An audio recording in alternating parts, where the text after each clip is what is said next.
Welcome to week 1. This week you'll be doing your introductions in discussion board. We have assignment number 1 and 2. And also you need to review PowerPoint number 1, and then you will complete the EHR Go orientation.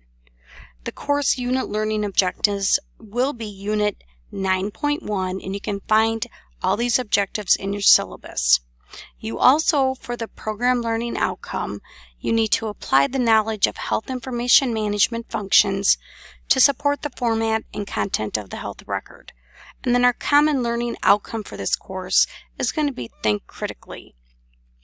So let's go ahead and talk about what's going to happen. In this unit, we're going to cover Chapter 4, and this is out of your Essentials of Health Information Management textbook. You also have a lab manual that will accompany this. In this unit, you'll be learning the fundamentals of a patient record. You'll be able to summarize the purpose of the patient record and provide examples of administrative and clinical data. This unit will also cover documentation issues. We'll go through different record formats and storage methods for the patient record. You're also going to be introduced to the EHR Go. With this, make sure you go to the website. You are going to go to select subscribe in the upper right corner, and then you're going to enter the HIT student program key, which is going to be S64W47. And at that point, you are going to follow the on-screen instructions.